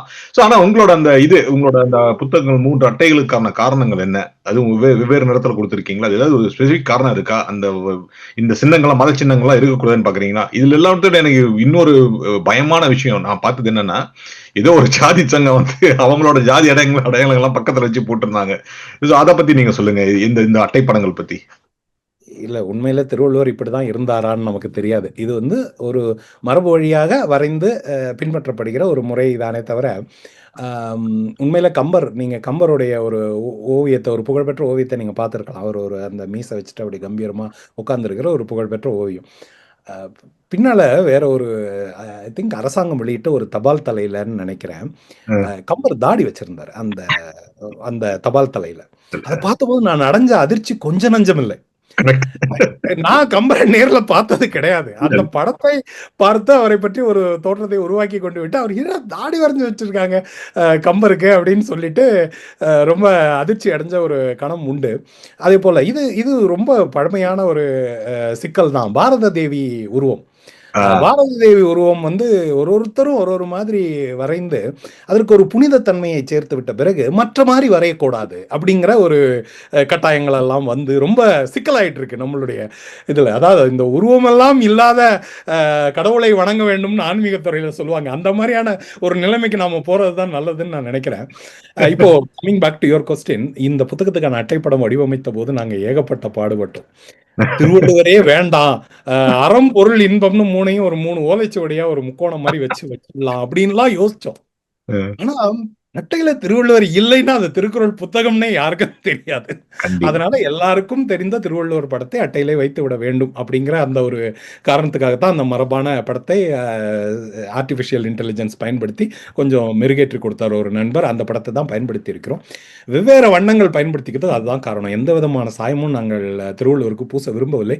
இது வந்து ஐ எம் நாட் சேயிங், நான் வந்து இதை வந்து ஒரு பதிப்பிக்கிற ஒரு நடவடிக்கையாவே நான் இதை பார்க்கல. திருக்குறளை படித்த ஒருவனாக நான் சொல்ல விரும்புவது என்னன்னா, அவருக்கு எந்த விதமான மதச்சாயமும் பூசுவதற்கான நியாயம் இல்லை. நீங்க அவர் பயன்படுத்திய சில சொற்களை திருகி அவருக்கு பலவிதமான சாயங்களை பூட்டலாம், அதெல்லாம் வேற விஷயம். கடவுள் வாழ்த்துன்னு ஒரு அதிகாரம் 10 அதிகாரம் எழுதியிருக்காரே தவிர மற்றபடி அவருக்கு கடவுள் வாழ்த்துன்னு அவர் கடவுள் வாழ்த்துன்னு தான் எழுதியிருக்கார். அப்படி சொல்லும் பொழுது நீங்கள் அவருக்கு மற்ற விதமான அடையாளங்களை எல்லாம் அவருக்கு பூசுவதற்கான ஒரு நியாயம் அந்த அந்த புத்தகத்தில் இல்லை. அதுதான் வந்து உண்மை. மூல நூலில் இல்லை. அது ஒண்ணு. இல்ல சொக்கன், நீ வந்து ரொம்ப கம்மியா படிச்சிருக்க, உனக்கு புரிஞ்சுக்க தெரியல, அதுல இந்த விதமான அடையாளங்கள்லாம் இருக்கு அப்படின்னு அவர்கள் சொன்னார்களானா நான் அவர்களுடைய கருத்தை மதிக்கிறேன். அதே சமயத்துல எனக்கு திருவள்ளுவர் எப்படி இருந்தாருங்கிற அந்த தோற்றம் முக்கியம் இல்லை. புத்தகத்துக்குள்ள என்ன இருக்கிறது அப்படிங்கிறத மட்டும்தான் நான் வந்து பார்க்க விரும்புகிறேன். இப்போ இது வந்து எல்லா மொழியிலுமே இருக்கு. ஷேக்ஸ்பியர்னு ஒருத்தர் உயிரோட இருந்தாரான்னே கேள்வி இருக்கு. ஷேக்ஸ்பியருடைய நாடகங்கள் அனைத்தையும் ஒரு குரூப் எழுதியது, ஒரு தனி மனிதர் கிடையாது அப்படின்னு நம்புகிறவர்கள் உண்டு. அந்த அவர்கள் அதற்கு என்ன நியாயம் சொல்கிறார்கள்? ஒரு தனி மனிதரால இவ்வளவு உன்னதமான இத்தனை படைப்புகளை எழுத முடியாதுங்கிறாங்க. அதை திருக்குறளுக்கு அப்ளை பண்ணி பார்த்தீங்கன்னா இதுல சொல்லாத கருத்துக்கள் கிடையாது, சொல்லாத நியாயங்கள் கிடையாது. அந்த சொற்சிக்கனம், அந்த அழகு, அவர் பயன்படுத்துகிற சொற்களின் அழகு, பல நேரங்களில் அந்த அவர் பயன்படுத்துகிற அழகுலயே சுக்கி போய் அதை திரும்ப திரும்ப படிச்சுக்கிட்டு இருந்திருக்கேன். நான் திரும்ப திரும்ப சொல்லி பார்த்து மகிழ்ந்திருக்கேன். அப்படிப்பட்ட ஒருவர் மனிதராக இருந்ததே கிடையாது. ஒரு 50 புலவர்கள் சேர்ந்த ஒரு குழு தான் திருக்குறளை எழுதினதுன்னு நம்புறதுக்கு கூட இதுல நியாயம் உண்டு. ஆனால் நாம திருவள்ளுவரை ஒரு தனி மனிதராக நம்ப விரும்புகிறேன். ஆராய்ச்சி பக்கமே போல, நான் ஆராய்ச்சியாளன் கிடையாது, எனக்கு இதனுடைய வரலாற்று நுட்பங்கள் தெரியாது. நான் என்ன சொல்றேன்னா, இந்த புத்தகத்தை எழுதியவர் சாதாரண மனிதர் இல்லை. அதை என்னால அடிக்கோடிட்டு சொல்ல முடியும். ஏன்னா இத்தனை ஆண்டுகளுக்கு பிறகும் படிக்கிற எனக்கு இந்த சூழ்நிலையில பயன்படுத்தி இருந்தா நம்ம இது பண்ணிருக்கலாமே, இந்த இடத்துல இதை செஞ்சிருக்கலாமே, நாம இது நமக்கு தோணாம போச்சு அப்படிங்கிற அந்த எண்ணம் பக்கத்துக்கு பக்கம் எனக்கு வந்துட்டு இருந்தது. திருக்குறளை வாழ்க்கை நெறின்னு சொல்லுவாங்க, மறைன்னு சொல்லுவாங்க வேதம் அந்த பொருள்ல. அது எவ்வளவு உண்மைன்னு இதை படிக்கும்போது தெரியுது. அது அறிவுரை நூல் தான், அறிவுரை நூல் தான், இல்லைன்னு சொல்லல. பல பேருக்கு இந்த அறிவுரை நூல்கள் மேல ஒரு சின்ன கசப்பு உண்டு. கேட்டா மனுஷன் திருந்திட போறான் அப்படிங்கிற மாதிரியான ஒரு பார்வை அவங்களுக்கு உண்டு. நான் என்ன சொல்றேன்னா, இதெல்லாம் இருந்தும் திருந்தலைன்னா இதெல்லாம் இல்லாட்டி நீங்க என்ன ஆயிருப்பீங்கன்னு யோசிச்சு பாருங்க. அந்த கோணத்துல இருந்தா நான் வரேன். அந்த கோணத்துல பார்த்தா திருவள்ளுவர் எப்படி இருந்தார்? அவர் காவி உடை தரித்திருந்தாரா? நெற்றியில திருநீர் விட்டிருந்தாரா? திருநீரை நீக்கணும் அப்படிங்கிறது வந்து என்னுடைய அரசியல் கிடையாது. நான் திருநீர் வச்சுக்கிட்டு தான் இந்த பேட்டிக்கே வந்து உட்கார்ந்துருக்கேன். திருநீரை நீக்கணுங்கிறது எங்களுடைய அரசியல் கிடையாது, காவி உடையை நீக்கணுங்கிறது எங்களுடைய அரசியல் கிடையாது. அவர் நிறமற்றவர், அவர் ஒரு கருத்து பேழை. கருத்துக்களை இன்றைக்கு அவரை நாம் கருத்துகளாகத்தான் அடையாளம் காண்கிறோம். அதுதான் கடைசியில நிற்கும். இப்ப இன்றைக்கு ஒரு மிகப்பெரிய கலைஞர் இருக்கிறார், ஒரு மிகப்பெரிய அறிவியலாளர் இருக்கிறார்னா ஒரு 100 வருடம் 500 வருடம் 1000 வருடம் கழிச்சு பார்க்கும்போது அவர் என்ன கண்டுபிடித்தார், அவர் என்ன பங்களித்தார் சமூகத்துக்குங்கிறது நிக்க போகுது. அவர் யார் அப்படிங்கிறது கொஞ்சம் கொஞ்சமா மறைஞ்சிடும். இன்னைக்கு போட்டோகிராஃப்லாம் இருக்கு, படம் எடுத்து எல்லாரையும் பதிப்பிச்சிருக்கோங்கிறதுனால முகங்களும் நிற்கும். அந்த காலத்துல முகங்கள் நிற்கல. ஒரு ஓவியர் வரைந்தார், அதை பின்பற்றி எல்லாரும் வரைந்தார்களே தவிர நாம இதுல ரொம்ப நம்மள அட்டாச் பண்ணிக்க கூடாதுன்னு நான் நினைக்கிறேன். அருமையான விஷயம். அதாவது திருக்குறள் அப்படிங்கறது ஒரு கருத்தாக்கம் அப்படின்ற இதை வந்து நம்மள சூப்பரா எஸ்டாப்ளிஷ் பண்ணீங்க. திருப்பி வந்து இது கிளீஷேவான கேள்வி, திரும்ப திரும்ப கேட்கப்படும் ஒரு கேள்விதான். நீங்க இதுக்கு ஓரளவுக்கு விளக்கம் சொல்லிட்டீங்க. ஆனா திருக்குறள் இன்னைக்கு ஏன்? ஏன்னா நிறைய இருக்கு, நிறைய புஸ்தகங்கள் வருது அப்படின்னு சொல்றாங்க. அப்ப நம்ம இன்னொரு படிக்கிறதே இல்லை அப்படின்னு ஒரு கட்டம் சொல்லிட்டு இருக்காங்க. ஆனா ஹாரி பாட்டர் ஆகட்டும், லார்ட் ஆஃப் த ரிங்ஸ் ஆகட்டும், 7 வால்யூம் 8 வால்யூம் புக்ஸை வந்துட்டு படிக்கிற சிறுவர்களும் இருக்காங்க. எனக்கு தெரிஞ்சு ஒரு 10வது முடிக்கிறதுக்குள்ள ஒரு பையன் வந்துட்டு ஹாரி பாட்டர் வந்து அந்த வீக்கெண்ட் ரிலீஸ் ஆனோம்னா படிச்ச பசங்களும் இருக்காங்க. ஒரு ஆங்கிலத்து மேல அது இருக்கு. தமிழ்லயும் வந்து சில புத்தகங்கள் அந்த மாதிரி இருக்கலாம் அப்படின்னு நான் ஃபிக்ஷன் புக்ஸ் எல்லாம் கூட படிச்சிருக்காங்க. சிறுவர்கள் படிக்கிறதுனால அட்லீஸ்ட் கல்லூரி போகும் மாணவர்கள் படிக்கிற சூழ்நிலை வந்திருக்கு. இன்னைக்கு ஜெனரலா பாத்தீங்கன்னா வந்துட்டு ஒரு 20 வருடத்துக்கு முன்ன இருந்த வாசகர் இதை விட இந்த நீங்க புத்தக கண்காட்சியெல்லாம் பாத்தீங்கன்னா அதிகமான புத்தகங்கள் விற்பனை ஆகுது அப்படிங்கிறது கூட ஒரு திருப்திகரமான விஷயம் தான் அப்படின்னு பாக்குறேன். ஆனா அந்த சூழ்நிலையில திருக்குறளை இன்னைக்கு ஒருத்தர் ஏன் படிக்கணும்? அதுவும் இல்லாம நீங்க சொன்ன மாதிரி நான் விளக்குறையெல்லாம் இருக்குயா எனக்கு. பாரு, இப்போ நான் நம்ம நண்பர், நம்ம குருநாதர் அப்படின்னு கூட சொல்லலாம், பாராகவன் வந்து திருக்குறளுக்கு ரொம்ப அதிகமா இருக்குன்னு சொல்லிட்டு 3 வார்த்தைகள்ல, உண்மையிலேயே 3 வார்த்தைகள்ல அவர் திருக்குறளுக்கு விறகு எழுதிட்டு இருக்காரு. சோ அது மாதிரி எனக்கு ஈஸியா பக்கோடா கிடைக்கிறப்ப நான் ஏன் புளிஞ்சு சாப்பிட போறேன் அப்படிங்கிற மாதிரி கேட்கலாம் இல்லையா? சோ அதை பத்தி நீங்க திருக்குறள் ஏன் அது இவ்வளவு கடினமா வாசிக்க தான் வேணுமா அப்படிங்கறத இன்னொரு வாட்டி சொல்லிருங்க. திருக்குறள் நான் அதாவது பல புத்தகங்கள் இருந்தாலும், இப்போ நீங்க ஒரு நிறுவனத்தில வேலைக்கு சேர்றீங்கன்னு வச்சுக்கோங்களேன். ம். சேரும்போது உங்களுக்கு ஒரு சில பயிற்சிகள் குடுப்பாங்க. அந்த பயிற்சிகள்ல அந்த பயிற்சிகள் என்னன்னா, அது நம்ம நம்ம எல்லாரும் அத கடந்து வந்தவங்க தான். பயங்கரமா போர் அடிக்கும் அந்த பயிற்சிகள்லாம். அதுல இருக்கிற விஷயங்கள்லாம் நமக்கு தெரியாதா? அப்படின்னு இருக்கும் நமக்கு. ம். ஆனா, அவங்க அத சொல்றது மூலமா என்ன பண்ணிடுறாங்க, ஒரு நார்த் ஸ்டார் அப்படின்னு சொல்லப்படுகிற ஒரு ஒரு என்ன சொல்ல, துருவ நட்சத்திரமா, அதுக்கு என்ன தமிழ் சொல்லுன்னு எனக்கு தெரியல. அது அது ஒரு இலக்கு. இதை நோக்கி தான் நாம் பயணம் செஞ்சுட்ருக்கோம். அந்த பயணம் செய்வதற்கான வழியிலே நாம் சந்திக்கக்கூடிய சிக்கல்களின் போது அ தீர்மானம் எடுப்பதற்கான விதிமுறைகளாக, மதிப்பீடுகளாக நாங்க இதெல்லாம் குடுக்குறோம் அப்படின்னு சொல்லிட்டு அந்த நிறுவனம் நமக்கு குடுக்குறாங்க. அந்த மாதிரி ஒரு மனிதன் பொது வாழ்க்கைக்குள்ளே பொ பொ சமூக வாழ்க்கைக்குள்ளே நுழையும்போது, அவனுக்கு கொடுக்கக்கூடிய ஒரு அ எம்ப்ளாயி கைடு மாரி ஒரு அ பீப்பிள் கைட் ஆர் நீங்க அத எப்படி சொல்ல விரும்புறீங்களோ, அந்த மாரியான தகுதி கொண்ட ஒரு நூல் திருக்குறள். உண்மை. ம். ஆ இ ஏன்னா இதுல இதுல இதுல இல்லாததே இல்லை அப்படிங்கிறத வந்து நீங்க திரும்ப திரும்ப கேட்டிருப்பீங்க. நூற்றுக்கணக்கான ஆண்டுகளா மக்கள் சொல்லிட்டு இருக்காங்க. அதுதான் உண்மை. அத படிச்சு படிச்சு வியக்க வேண்டியிருக்கு. ஆம். நம்முடைய சொல்லப்போனா இப்போ ஒரு எடுத்துக்காட்டுக்கு சொல்றேனே, திருக்குறள்ல இருந்து அ பங்குச் சந்தையிலே ஈடுபட விரும்புகிற ஒருவர் பின்பற்ற வேண்டிய குறள்கள்னு ஒரு 25 குறள்கள எடுக்க முடியும் நாம. திருவள்ளுவர் பங்குச் சந்தைக்காரங்களுக்காக எந்த அதிகாரமும் எழுதல. கரெக்ட். அது 1. 2வது திருமணம் செய்து கொள்கிற ஒருத்தன் அல்லது ஒருத்தி, தன்னுடைய துணையை எப்படி நடத்த வேண்டும் அப்படின்னு சொல்றதுக்கு ஒரு 50 குறள் எடுக்கலாம். இப்படி திருவள்ளுவர் அந்த 133 அதிகாரங்கள், அது திருவள்ளுவர் தொகுத்தாரா, மற்றவர்கள் தொகுத்தார்களாங்கிறதெல்லாம் விடுங்க. திருக்குறள் புத்தகத்துல 133 அதிகாரங்கள் இருக்கு. ஆனா, அந்த 133 அதிகாரங்கள் மட்டும் தான் அதுல இருக்கா அப்படின்னு பார்த்தா, இப்படி அந்த குறுக்கு வெட்டு அந்த ஸ்லைஸ் பண்ணி பார்க்கும்போது வேற வேற விதமான விஷயங்கள என்னால அதுலருந்து எடுக்க முடியுது. அது அது ம். ஒரு காரணம்.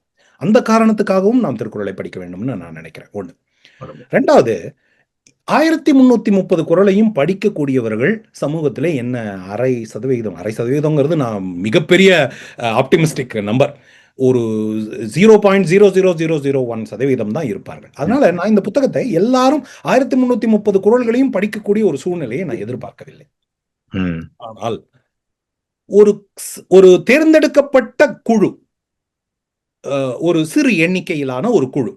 இதை ம். படித்து புரிந்து கொண்டு சுற்றி உள்ளவர்களுக்கு சரியான நேரத்திலே எடுத்துக் காட்டினால் போதும். ம்.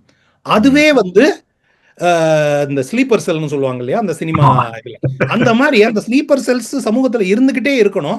அப்பப்ப தேவையான நேரத்துல "இதோ பாரு திருவள்ளுவர் என்ன சொல்லியிருக்காரு தெரியுமா?" அப்படி சொல்றவங்க மேல நமக்கு செம எரிச்சல் வரும். அதையும் முன்னாடியே சொல்லிடுறேன். ஆனா அ. அவங்க சொல்றது கரெக்ட்டா இருக்கும்.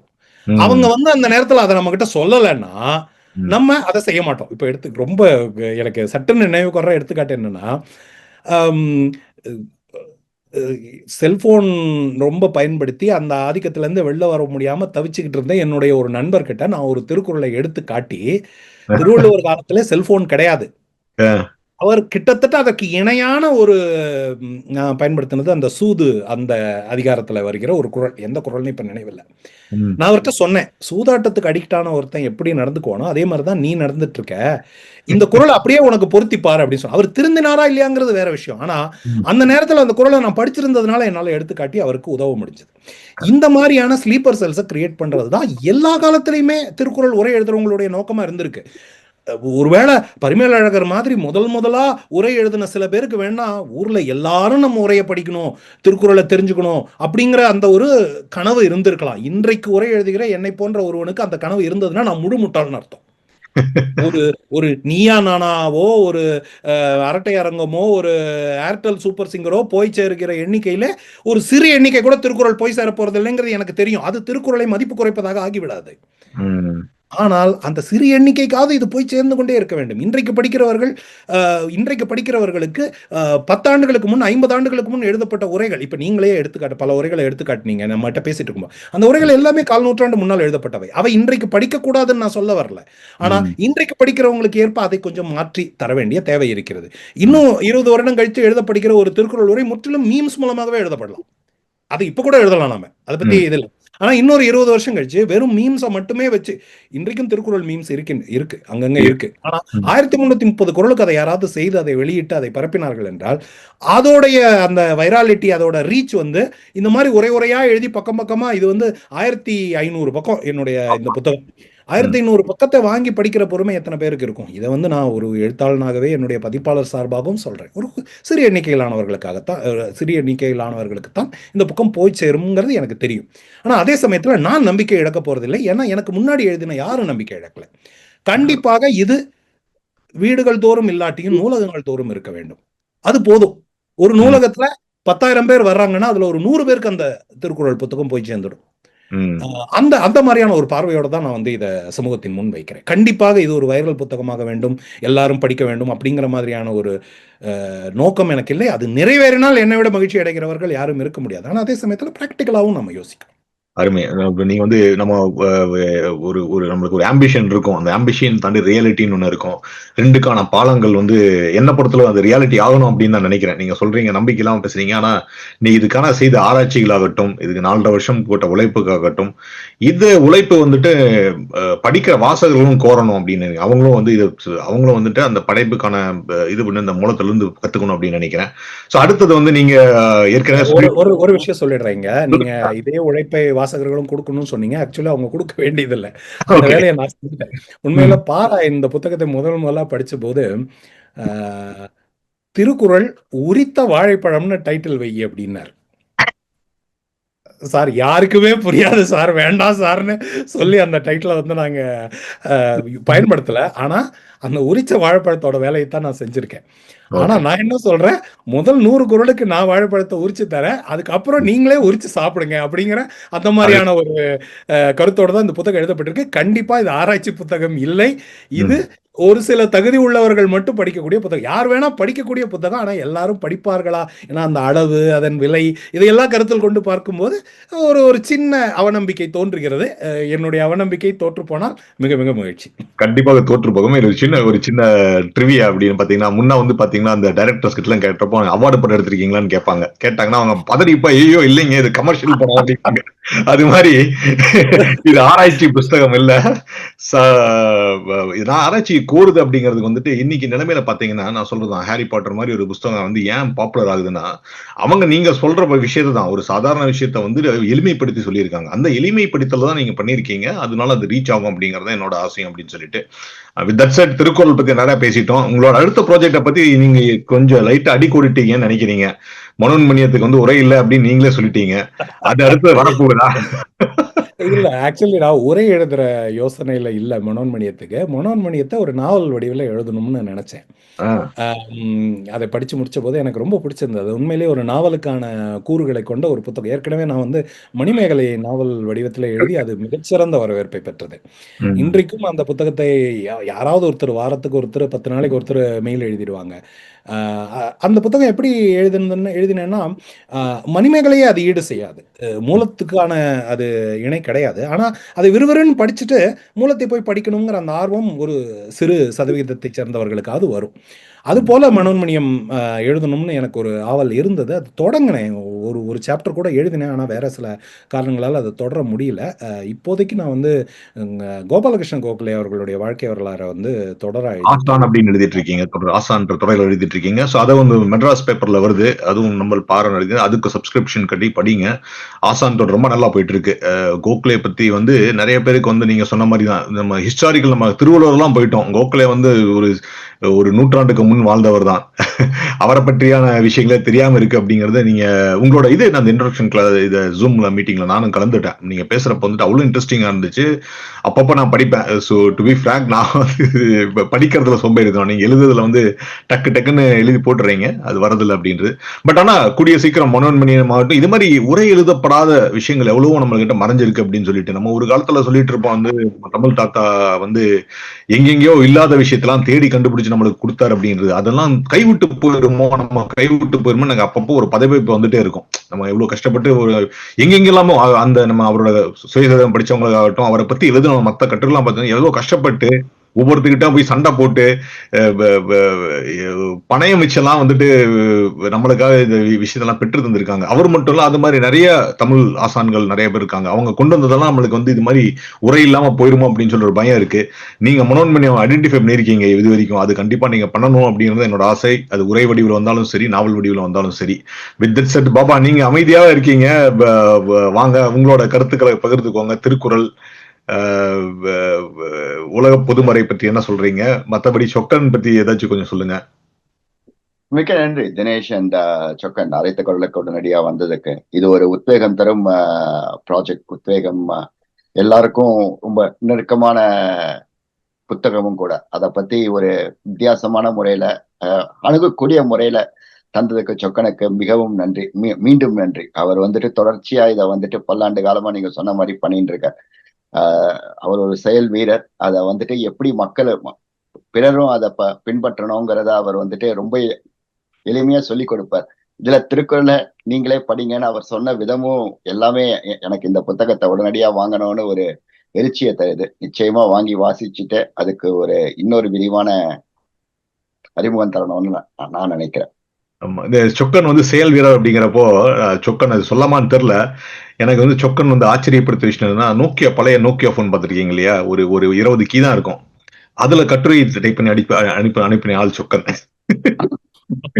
எனக்கு நான் வந்து அவர் சொன்னப்ப நம்பல. எனக்கு நேரடியா அவரை மீட் பண்றப்போ அந்த நோக்கியா போன்ல தமிழ்ல டைப் பண்ணி அனுப்பி எப்படி அனுப்புதுங்க. அதுவும் ஒரு கையை வச்சு யூஸ் பண்ணி அடிப்பாரு. ஸோ அந்த மாதிரி வந்துட்டு ரொம்ப எந்த விஷயம் காரியம் பண்ணாலும் வந்துட்டு அதுல இறங்கி அதுல வந்து இந்த உத்வேகத்தோட செயல்படுத்துவாரு. அதை முடிச்சும் காட்டுவாரு. இப்போ நீங்க மனோன்மணியம் வந்து கண்டிப்பா முடிக்கணும். அது பிறகு நீங்க ஆசான் அப்படிங்கறது அந்த தொடரை வந்துட்டு இப்போ அட்லீஸ்ட் மெட்ராஸ் பேப்பர் படிக்கிற வாசகர்கள்லாம் வந்துட்டு உங்களுக்கு வந்துட்டு இருக்கும் நினைக்கிறேன். கடிதங்கள் வந்துட்டு இருக்கும், வாசகர் கடிதம் வந்துட்டு இருக்கும். அது வந்து கடைசியில புக்கா வரப்ப தெரியும் அதோட பவர் என்ன அப்படின்னு சொல்லிட்டு அருமையா எழுதிட்டு இருக்கீங்க. இந்த மாதிரி மேலும் உங்கள் பணி தொடரணும் சொக்கன்.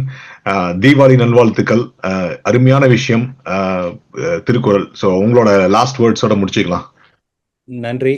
திருக்குறளை பற்றி இவ்வளவு விரிவாக உரையாடுவதற்கான வாய்ப்பு தீபாவளி நேரத்தில் அமைந்தது எனக்கு மிக மிக மகிழ்ச்சி.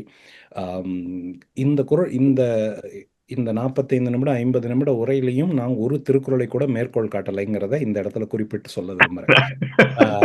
இதை நான் வேணும்னு தான் செஞ்சேன். என்ன காரணம்னா, திருக்குறள்களை மேற்கோள் காட்டி பேசுவது மிக மிக எளிது. நான் முன்னாடியே சொன்ன மாதிரி அவர் பேசாத விஷயம் கிடையாது. கொஞ்சம் முயற்சி பண்ணா எதை வேணா. இன்னைக்கு எல்எல்எம்லாம் இருக்கு. நீங்க தூக்கி திருக்குறளை ஒரு எல்எல்எம்ல போட்டுட்டு நான் வந்து ஒரு பேச்சு ஒரு நண்பர்கிட்ட பேச போறேன், அவர்கிட்ட வந்து நான் இதை பத்தி கோவப்படக்கூடாதுங்கிறத பத்தி அவருக்கு அறிவுரை சொல்லணும், அதுக்கு ஒரு 4 திருக்குறள் கொடுன்னா அது தேடி எடுத்து கொடுத்துரும். அந்த அளவுக்கு திருக்குறள்ல விஷயங்கள் இருக்கு. ஆனா நான் என்ன நினைக்கிறேன்னா, நீங்க சரியா ஒரு கருத்து சொன்னீங்க. ஓலைச்சுவடிகள் எல்லாம் மறைந்து கொண்டிருந்த நேரத்திலே அவற்றை கண்டுபிடித்து அதில் இருக்கிற புத்தகங்கள்லாம் அச்சுக்கு கொண்டு வர வேண்டியது ஒரு கடமையாக உவேசா அவர்களுக்கு இருந்தது. அதை போல இன்றைக்கு நமக்கு இருக்கிற ஒரு கடமை என்ன அப்படின்னா, இன்றைக்கு அவர் எதெல்லாம் ரொம்ப கஷ்டப்பட்டு எடுத்துட்டு வந்து கொடுத்தாரோ அதெல்லாம் இன்றைக்கு நமக்கு ஒரு சொடுக்கில் கிடைக்கின்றன. இணையத்திலே கிடைக்காத பழந்தமிழ் நூல்கள் இல்லை. இது வந்து இந்த இடத்துக்கு வர்றதுக்கு நம்ம ரொம்ப பாடுபட்டிருக்கோம். மிகப்பெரிய தன்னார்வலர்கள் எல்லாம் முயற்சி செய்து கொஞ்சம் கொஞ்சமாக மதுரை திட்டம்லாம் எந்த 20 முன்னாடி இருந்து ப்ராஜெக்ட் மதுரையுடைய புத்தகங்கள்லாம் நான் பார்த்துட்டு இருக்கேன். இன்றைக்கு இணையத்திலே இல்லாத பழந்தமிழ் இலக்கியங்கள் இல்லை. அது வந்து ஒரு மிக மிக அரிய ஒரு விஷயம். எத்தனை மொழிகள் இப்படி சொல்ல முடியும்னு எனக்கு தெரியல. முதல்ல தமிழ் அளவுக்கு பழைய இலக்கியங்கள் இருக்கிற மொழிகளே குறைவு. அப்படி இருக்கிற மொழிகள் எல்லாவற்றையும் வலையேற்றி விட்டார்களா, கிடைக்கிறதா அப்படின்னு கேட்டா அது ரொம்ப குறைவு தான். அது அந்த ஒரு விஷயத்தை நாம மறந்துடக்கூடாது, அதை பயன்படுத்தி கொள்ள வேண்டும். இன்றைக்கு ஒருவர் கம்பராமாயணம் படிக்கணும்னு நினைச்சா இணையத்தில் 10,000 பாடல்களும் உரையோடு கிடைக்கின்றன. புத்தகங்கள் வாங்க வேண்டியதில்லை, எதுவுமே பண்ண வேண்டியதில்லை. நீங்கள் படிக்கலாம், நீங்கள் நேரடியாக படிக்க ஆரம்பிக்கலாம். அதனால நான் என்ன நினைக்கிறேன்னா, இந்த எல்லாத்தையும் வலையேற்றுகிற அந்த முதல் வேலையை அவங்க செஞ்சுட்டாங்க. இதை எப்படி கொண்டு போய் கொடுக்கறது தாரமுள்ள உங்களுக்கு. இப்போ நான் ஒரு வாரமும் யார்கிட்டயாவது பேசிட்டு இருக்கும்போது ஏதாவது ஒரு புத்தகத்துடைய லிங்க் கொடுத்து இதை போய் படிங்க அப்படின்னு சொல்லுவேன். எத்தனை பேர் படிக்கிறாங்கிறத நான் பெருசாக அதை ஒரு மெட்ரிக்காக எடுத்துக்கிறது இல்லை, அதை ஒரு சக்ஸஸ் மெட்ரிக்காக நான் நினைக்கிறதே இல்லை. எனக்கு அந்த புத்தகம் இருக்கிறது தெரியும், எடுத்து கொடுத்துருவேன், அவ்வளோதான். இதை நான் தொடர்ச்சியாக செஞ்சுட்டு இருக்கேன். இணைய பரிச்சயம் உள்ள எல்லாருமே இதை செய்ய வேண்டும் அப்படின்னு நான் நினைக்கிறேன். இன்னும் நிறைய பேருக்கு இந்த மாதிரியான புத்தகங்கள், பழந்தமிழ் இலக்கியங்கள் போய் சேர்வதற்கு நாம் எவ்வளவு தூரம் உதவுறோமோ அவ்வளவு தூரம் இந்த உரையாடல் தொடர்ந்து நடந்துகிட்டு இருக்கிறதுக்கு நம்ம உதவுறோம்.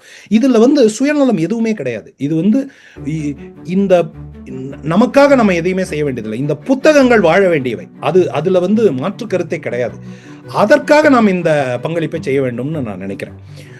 ரெண்டாவது, தமிழ் பழந்தமிழ் இலக்கியங்களை படிப்பது கடினம் அப்படிங்கிற மனநிலையை தயவு செய்து மாற்றிக்கொள்ளுங்கள். இதற்கு தேவையானது, இதற்கு நீங்கள் கொடுக்க வேண்டியது மிஞ்சி போனா ஒரு 100 மணி நேர உழைப்பு. அந்த 100 மணி நேர உழைப்புங்கிறத வாரத்துக்கு 1 மணி நேரமா இருக்கலாம், வாரத்துக்கு 2 மணி நேரமா இருக்கலாம். உங்களால் எவ்வளவு முடியுமோ அப்படி உழைப்பு கொடுத்தீங்கன்னா 100 மணி நேரம் முடியும் போது நீங்கள் ஒரு புதிய மனிதராக இருப்பீர்கள். இதை நான் கிட்டத்தட்ட இந்த ஆன்மீக பெரியவர்கள்லாம் சொல்ற டோன்ல சொல்றேன்னு எனக்கு தெரியுது. ஆனா இது நடக்கும், நடந்தே தீரும். நான் கண் முன்னாடி பார்த்திருக்கேன். அந்த உழைப்பை நீங்கள், அது எந்த புத்தகமாக வேணா இருக்கலாம். நீங்கள் உங்களுக்கு பக்தி இலக்கியத்தில் ஆர்வம் இருந்தால் தேவாரம், திருவாசகம், 4000 திவ்ய பிரபந்தம் மாதிரியான நூல்களை படிங்க, பாரதியார் படிங்க, ஔவையார் படிங்க, காலமேகம் படிங்க, குறுந்தொகை, ஐங்குறுநூறு, புறநானூறுன்னு சங்க இலக்கியங்கள் இருக்கிறத படிங்க, தொல்காப்பியம் படிங்க, நன்னூல் படிங்க, சிற்றிலக்கியங்களை படிங்க. எவ்வளவோ இருக்கு, அத்தனையும் இருக்கு இணையத்தில்.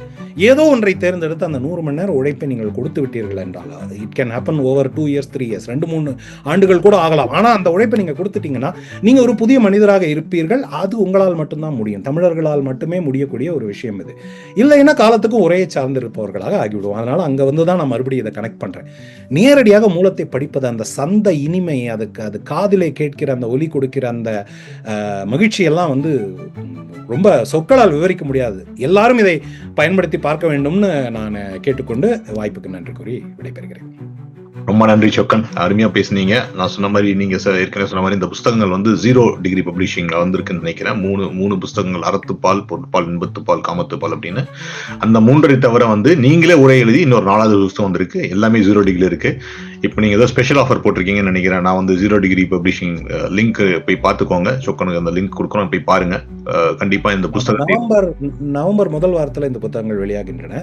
இப்ப இருந்து நவம்பர் முதல் வாரம் வரைக்கும் இந்த புத்தகங்கள், இந்த 4 புத்தகங்கள்ல எதை ஆர்டர் பண்ணாலும் உங்களுக்கு 30% தள்ளுபடியான அந்த புத்தகங்கள் கிடைக்கும். அதோட நவம்பர் முதல் வாரத்தில் நான் சென்னைக்கு போய் அந்த புத்தகங்களை கையெழுத்திட்டு அனுப்புவோம். ஸோ உங்களுக்கு ஆத்தர் சைன்டு காப்பீஸாக இந்த புத்தகங்கள் சேரும்.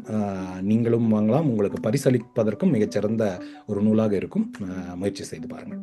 கண்டிப்பாக. ரொம்ப நன்றி சொக்கன், கூப்பிட்ட குரல்ல வந்தீங்க. நீங்க சொன்ன மாதிரி ரொம்ப நன்றி. அருமையான பேட்டின்னு நினைக்கிறேன். எனக்கு திருப்தியா இருந்துச்சு. ஸோ மக்கள் பார்க்குறவங்களுக்கும் திருப்தியா இருக்கும்னு நினைக்கிறேன். ரொம்ப நன்றி. நன்றி தினேஷ். நன்றி பாபா.